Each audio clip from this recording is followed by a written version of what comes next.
Hello po! Na-try nyo na ba yung larang ng Cebu? Kasi kung hindi pa, i-try nyo din to. So ito nga pala yung naluto ko kanina. O diba? Ang sarap niyang tingnan guys. Pero hindi lang sa picture yan or sa video. Kaya dapat masubukan nyo din.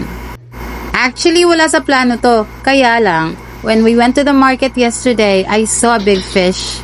Yung head lang. Kaya binili ko. So, unang gagawin natin is magpainit ka muna ng mantika. Pagkatapos, i-prepare na muna yung mga spices. So, first, ang ginawa ko dito, hindi pa na-prepare ng assistant ko, hindi pa na-pound yung garlic at saka yung ginger, kaya I had to do it myself. So, using a mortar, mas madali siya. I just pounded them para mapisa yung garlic at saka yung ginger, yung luya, o diba? So you just have to pound it before you put it in the oil. Sige, pound pa more. And then dapat ang una mong isaute is yung onions, yung white onions. Malaki lang yung slices niyan. You don't need to slice it very finely. And then, ilagay mo na yung luya and yung bawang. So, you just mix it together, guys. Madali lang naman siyang gawin. Para lang siyang sinigang ng mga Tagalog. Tsaka maraming kamatis. Yung napakita kong kamatis dyan, medyo konti lang yan. Dinagdagan ko yan. Tas yan. Ang tawag yata nito sa mga Tagalog is kamyas. We call this iba here in Bisaya.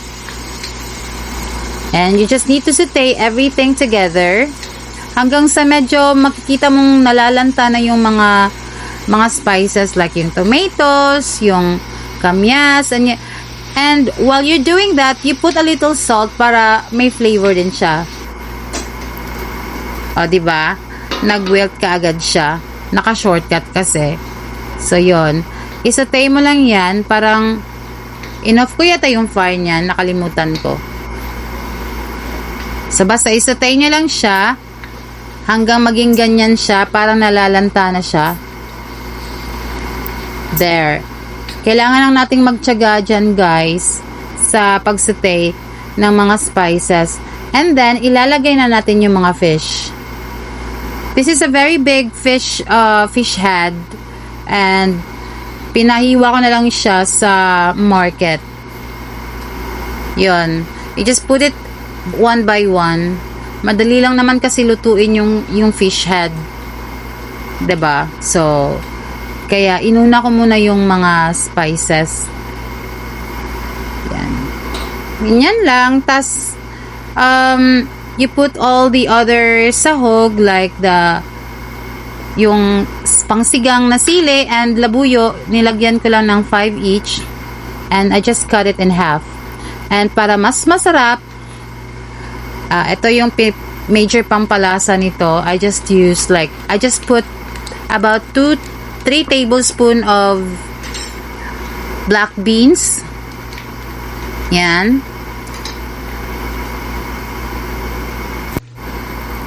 I added one more. And then, saute mo lang yan. Dahan-dahan lang para hindi magkalasog-lasog yung fish. And then, lagyan mo ng mga 4 cups of water. There. Just hayaan mo lang yung kumulo. Just cover it with a lid.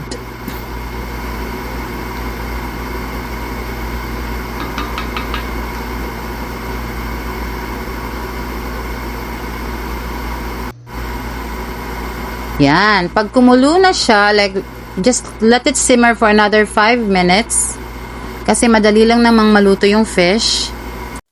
Yan. Check seasoning. Nag-add ako ng isang buong pakete ng Magic Sarap. This is not sponsored, but I'm just using that brand. And then, you have to check kung okay na yun sa panglasa mo.